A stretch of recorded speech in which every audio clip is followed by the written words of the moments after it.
We're live on Facebook. Hi, everybody. I'm Joey Lott. And as always, I'm joined by my dear friend, Chanan. Hi, Chanan.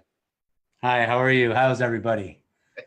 Today we want to talk about what is it really to be here now. But before we just jump into that, if you don't know who we are, we just want to straight out. First of all, we're your brothers. You're our sisters. We really operate from a place where we really know that we're all connected. We really know that we're all in this together. And most of you know that too, but your mind doubts that. So really, it's the same reference that we're actually here. We learned that we have to be here now, and being here now is where freedom is, and we've had a taste of that. But then we tried to be here now and have to figure out how to be here now. So even when we know in our own direct experience, even perhaps that here-ness is actually here, we have to continue to try to get to here. And that seeking is the suffering, which we'll be talking about today. So I just want to say a little bit about myself and Joey. We're both married. We each have 3 children. Joey lives up in Vermont. He's right now coming to you from his, what is it called? An yurt? A yurt. It's a yurt, yeah. A yurt, right? Joey's the bearded hippie man. He's got a guitar there, right? If you were to stereotype Joey based on your judgments and your ideas of the other, which we talked about in other episodes, then you will either associate yourself to Joey, like Joey, or dislike Joey based on your conceptions and ideas. Somebody I love dearly made some comments about Joey's appearance, that, he should be more together for the presentation of something professional, right? That if his son is going to help people as a healer, then he's needs to look a certain way. And then here I am with, blonde hair, right? So there's Joey. Picture, I'm on you, right? So that's that guy in Vermont. And you can have your perceptions and ideas about him. And here I am, blonde hair. What's this guy with blonde hair? Someone told me this is a little guru looking. I got a tree of life my wife makes for me. But you see, your perception of me and Joey is just a reflection. And anything you have to say about Joey or I is no different than what your mind has to say about you. So the possibility is to really, if you're spending this time with us and you're still here now, is to spend time with the two of us, split screen. Spend time with the two of us and notice whatever your mind has to say about what you think you're going to experience here, what your mind has to say about you, what your mind has to say about us, and see if it's possible to hear us, not from a space of agreeing or disagreeing, not from a space of your mind going, yeah, I already know that. Or yeah, what's the point? But let's see if we can actually be in this together for real. Let's see that perhaps if you're really listening right now, then there's no mistake that you're hearing us right now.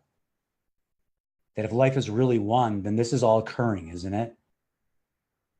And a way you can check into that, which points to now, and then we'll talk about now, is just for a moment, you just close your eyes for a moment. And this is so simple. The mind can tell you crazy stuff about it. And this is not a breathing technique, which they can be great. I just want you to notice something. Close your eyes for a moment, and we take a breath in through our nose, out through our mouth. Just close your eyes in through your nose, out through your mouth. Just notice your breath for a moment. Notice. If I ask you, do you have to do anything to breathe? The mind can have its answer, yes or no. So that's like the ripples on top of the ocean. We teach you not to get rid of thoughts, but to allow thoughts to be there. So do you have to do anything to breathe? And now if you just check in again, notice with your own attention. Doesn't the breath keep coming to you? Keep coming to you? You can receive that. Does that take any effort? Do you have to believe that's true or not? It's occurring. Your heart right now, do you have to remind yourself that your heart's beating? Or is it occurring? So what if for this time together, you take a respite, you take a retreat from everything else for a moment, you just turn everything else off if you're here with us, and you dare to allow yourself to just be here. And just to recognize that we are in this together, this is occurring. And then the possibility of something fresh and new and clear can arrive within you, not because we speak it, but because you can receive yourself, speaking to yourself outside of the delusion of mind. So then we can see, what is it to really be here? That it's all here now. So we learn these practices of how to get here, be more mindful. But then we have to do that to have that, to be that. We talk about that a lot. You'll hear us repeat important things a lot. We call that separation paradigm. You have to do something to have the right relationship, to be love. You have to do something to have the right job, to be successful. And spirituality, you have to do the right practice to have the right experiences, to be free and release and surrender, to forgive, to be free. And yet all of that is really in denial that you are here. If you have to do something to really be here, then the fact that you have to do something is in denial already that you are here. And I'll go to Joey on that for now. I want to say something about that, because it really struck me as you were sharing that, how fear comes up oftentimes in this kind of inquiry. And, to really just inquire honestly into just being, that's really that's the whole invitation. Just inquire what it is to be. And that can bring up fear. And I remember, I don't have to search too far back in order to find that fear. The fear is anytime that I experience a letting go or a release or a surrender, or whatever you want to call it, that there's fear, right? And so the problem is that oftentimes we've been taught that be here now is going to translate into some kind of calm, peaceful state that our mind has constructed for us, this fantasy land. And then when fear arises, oh no, I'm doing it wrong. This isn't working. So for me, it's so important to recognize that tendency and that pattern of the mind to label something as good or bad, and then desirable or undesirable, okay or not okay. And if I just accept that at face value, I'm like, oh, okay, gotta get away from that. Then what am I doing? I mean, it's so clear, is I'm lying. I'm lying. I'm saying I'm going to be here now. But then when I'm here now, I'm going to say, oh no, I'm going to go somewhere else. Now I haven't gone anywhere else. I'm just telling myself I'm going somewhere else, and I'm believing it, because I'm believing that what's here now is totally unacceptable. And this is the game of suffering, and it's the game of seeking, and it's the game that most of us have been taught to live our whole lives in this way. I mean, most people go from I wouldn't say from birth to death, because we're not born that way, but we're taught that. So from an early age, most people from an early age to their death, they're living in that story of fear and separation and struggle and trying to be here now, trying to be present. And it would be a joke if it wasn't so actually painful, that all along you can just see everybody's running away from now. That's right. That's right. It's so clear if you listen to what Joey just said. So to really inquire, to kind of ingest what we're saying, is to recognize on the threshold of anything new, anything exciting, anything important, anything beyond what you know, anything towards the unknown, which the unknown is really right now.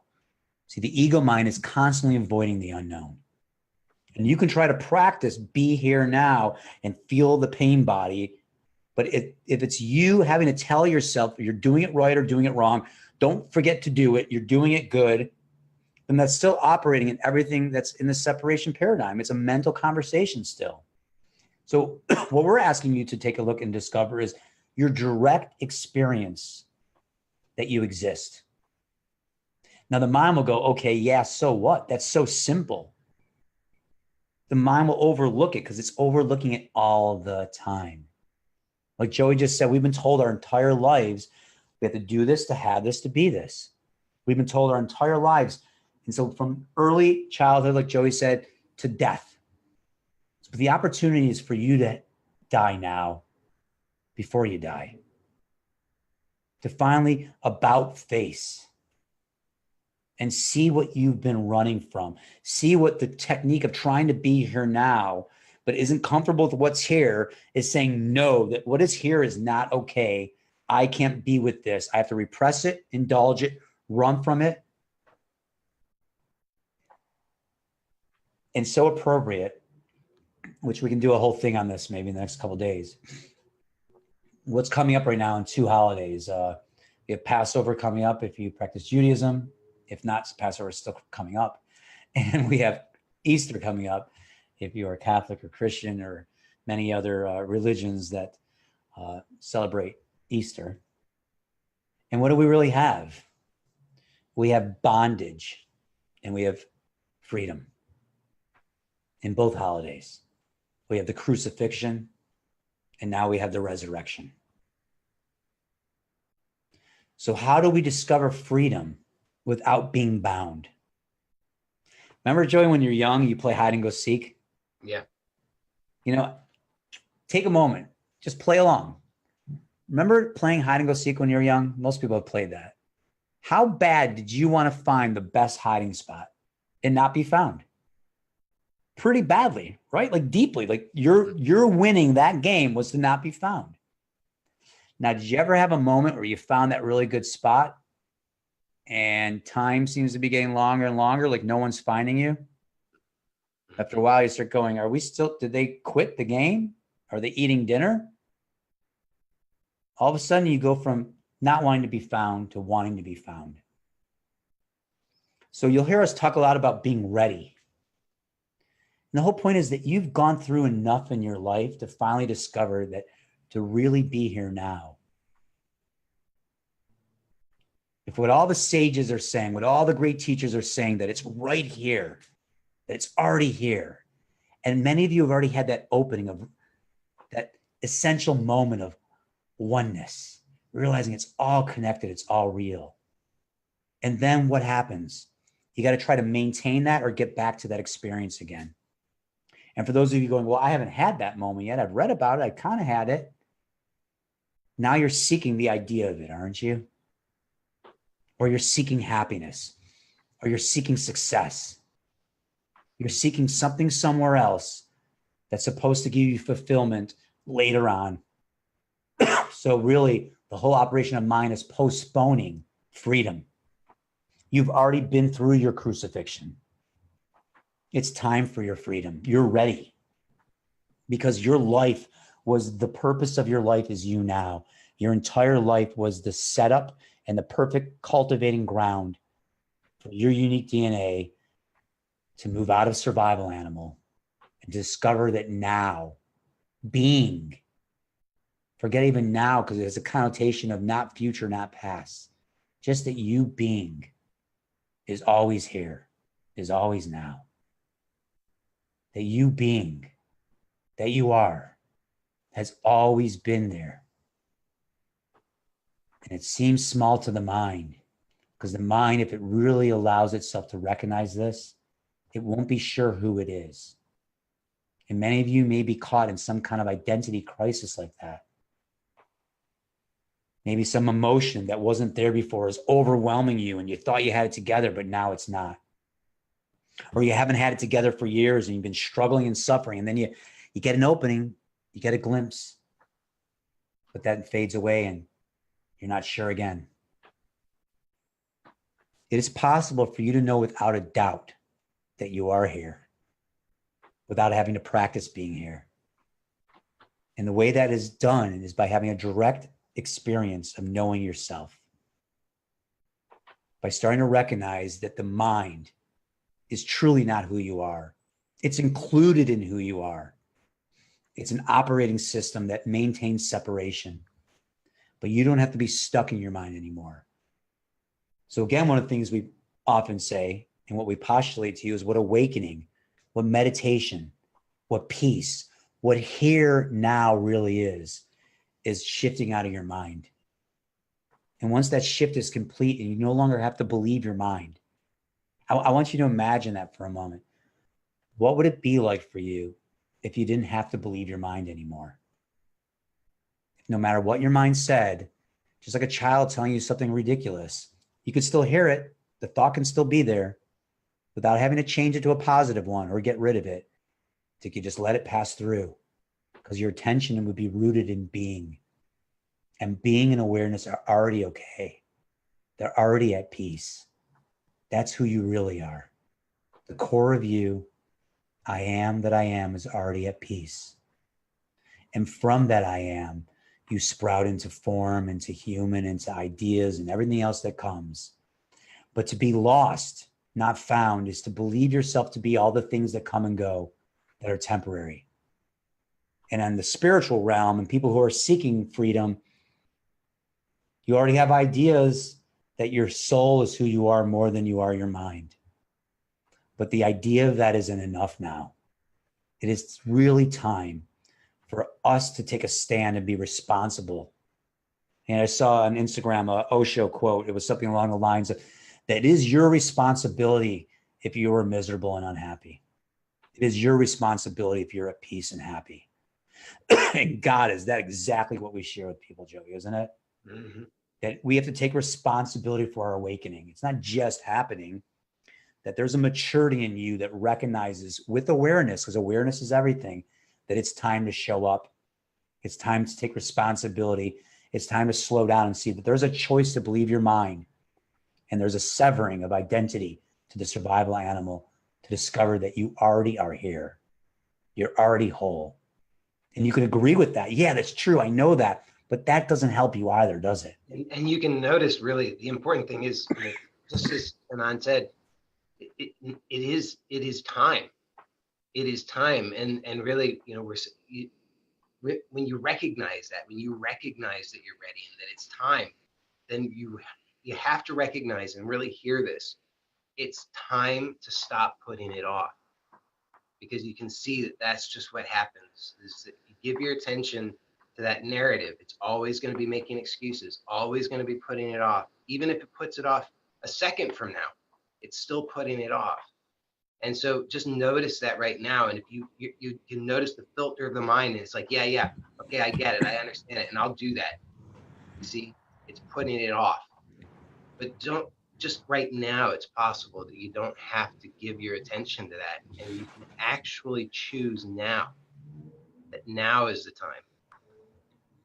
And to really, if you are serious about being here now, there ain't no better time than now. Really, to just finally be done and not pick it up again, not to even pick it up enough to even concern yourself with the thought that says, but I'll have to pick it up.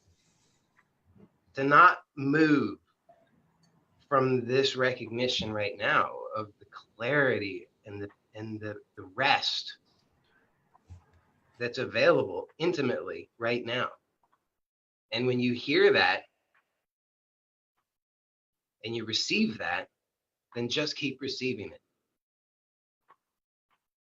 it. Yeah. It's like we like to sometimes take a look at the spiritual notion that kind of maybe first hits you, right? So you start to hear the conversation that you're not your thoughts. You start to maybe hear the conversation that be here now. You're already here. Right. And so you start to take a look at that. Okay. And you hear that, okay, where are thoughts? Their thoughts are based on what? The past or the future. So we're not saying that none of that's true. It is true. Right. And when you had an opening and recognizing now and presence for that opening of freedom, that mindful moment, whatever you want to call that oneness moment, where you saw that, oh, I'm not my thoughts, that those are about the future, those are about the past, and I'm here. Right. So you resonated with that message and you had an opening. And that moment slipped away. And in the separation paradigm, the mind just had to go back and start applying a technique to do that and be it. Mm-hmm. So that's why many of these practices work. But after a while, they become stale because it's a practice to do it again. Yeah. And doing doesn't lead, being leads. That's the real truth. And you know that already.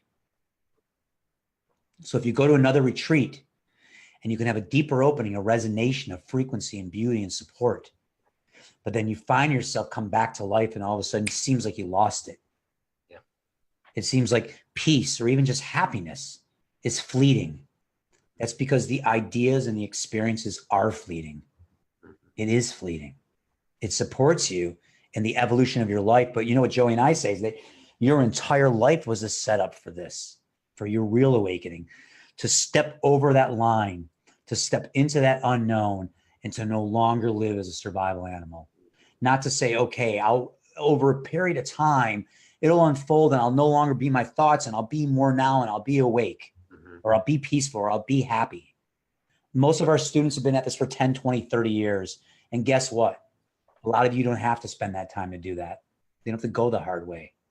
But if you've been at that, what's amazing is beginner, advanced. What's the same thing we see? And it's because it's not a progressive path. You know, that's the thing, is all those other things, the old ways, they're all about, you're going to do something, you're going to get something, then you'll be something. And then you see how it becomes very complicated and it takes a lot of time. And that's what we're also accustomed to. And that's all about, there's a time and place for that. You know, if you want to, you want to take care of your body, well, then have a plan for that. You know, go to the gym, go for a walk outside, eat well, get good sleep. You know, that's fine. That's good.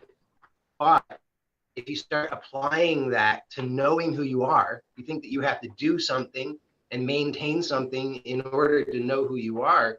That's not going to work. It doesn't even make any sense. You know, logically, it doesn't even make any sense. So the thing to hear. Hey, Joey, I just want to ask you a question. Why, just to flatter everybody, why does it not logically make sense? I just think it'd be great to point it out. Why doesn't it logically not make sense? Well, how on earth could, we are, so this becomes very clear if for anybody who just takes a moment right now to just pause and recognize that your most intimate experience of yourself is prior to any thought. You know that you are before the thought that says, I am. And during the thought and after the thought, you always have this recognition. So how is it possible then that a thought is going to be able to capture what is prior to, during, and after all thought? It's just insane. Yeah, and that you're going to be here by doing something to be here. Right. Yeah. But I mean, the thing is, it's an innocent mistake until we see it, right? Because most of us have been trained in our innocence that's we've been led astray. That's all. We were just led astray, and now, you know, you're like, you've been led astray to the big bad wolf's house, and the big bad wolf is in there ready to eat you, perfectly happy to eat you because you've come over there. But it's like, it's a good time to wake up and realize, you know what? I don't really feel like going in the big bad wolf's house and getting eaten today. Maybe I'll just go in and have tea instead. That's right. And that's truly what's possible. It's really possible to actually directly sit and have tea with fear, with unworthiness, with anger, with whatever discomfort that the ego mind is running from, because it's always lacking and it always needs more. And how long has it been trying to fill this void that is an endless abyss that can never be fulfilled? So into the jaws of the wolf. And the thing is, you know, as you're sitting there having with the wolf, the mind says, oh, now I get it. I'm going to go, I'm going to have tea with the wolf, and then I'm going to be feeling great. I'm going to feel awesome. So happy and blissful. No, maybe if you're having tea with the wolf's got a big mouth with some sharp teeth, and you look like food to the wolf. So you might be friendly with the wolf, but guess what? Unless you're brain dead, you recognize that wolf might eat you any moment. The fear is still present because you're living on the edge. You're not, comfortable in your home tucked away. You are living on the edge, totally on the edge. And that you know, I mean, that sounds a little bit frightening, but it's that's where life's happening. That, you know, it's the invitation to life, to finally actually live rather than just waiting. You're muted there. You're muted. Oh, there you go. As if the human emotion of fear was a mistake. Like that Right. emotion was what exists and is created in a human being. Now, does it have to be believed, like false evidence appearing real? Do we have to be run by fear or run from fear?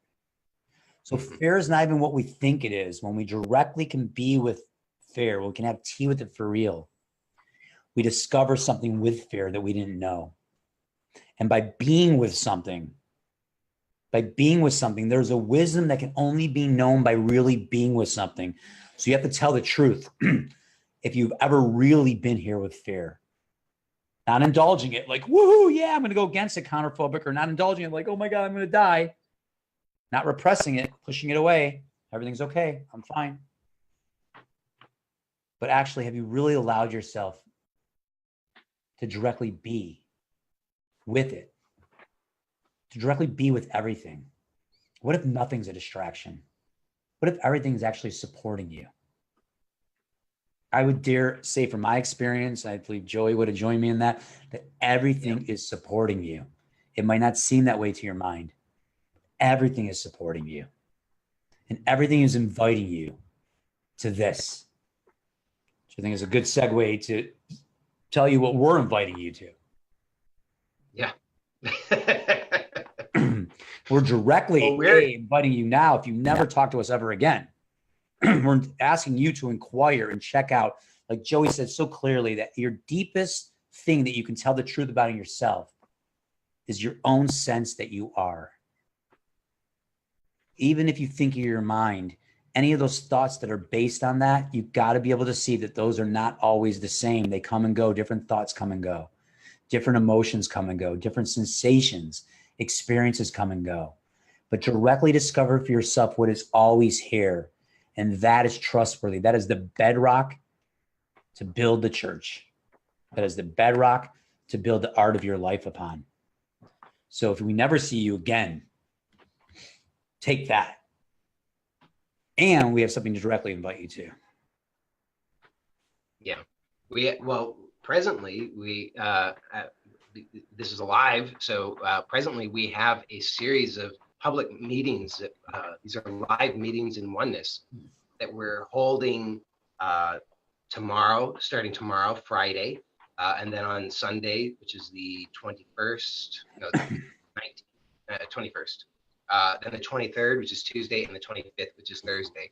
And you can find out about those and register to attend.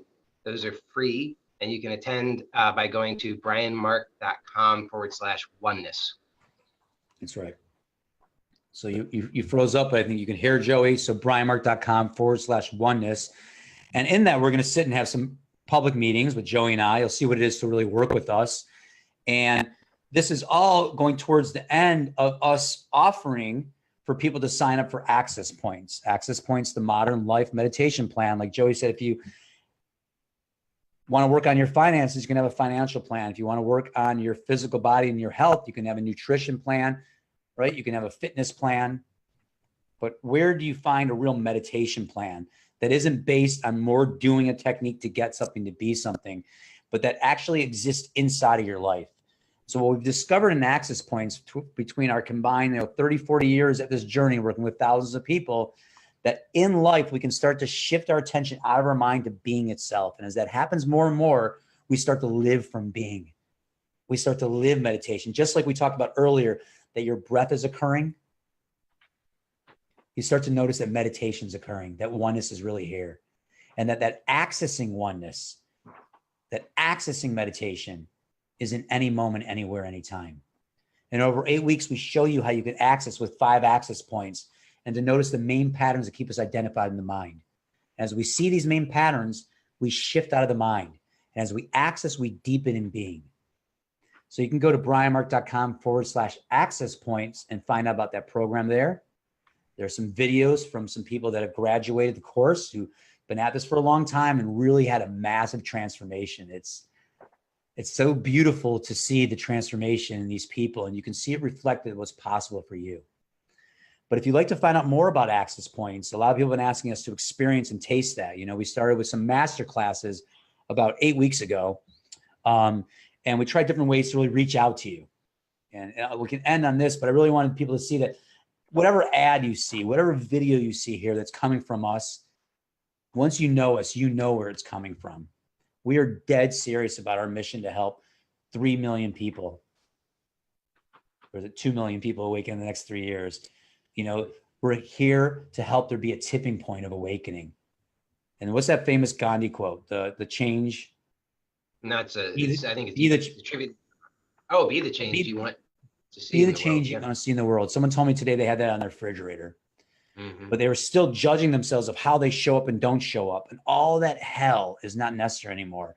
To really be the change is to authentically be you, not based on what your mind says is good or bad about you. So to be the change, to take responsibility for your awakening, that's the real change. And that'll be the change you want to see in the world, isn't it? True transformation.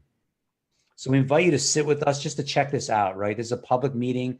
I believe we have 100 people for each one or more that are, so just join us. You can go to brianmark.com/oneness, sign up, and you can come to any meetings you want to come to. And at the end, a week from Sunday, we're closing down access points. So we love to have you join us in that if you're ready. We always say that you just need to be ready to show up and be responsible and to have a real end of suffering in your life.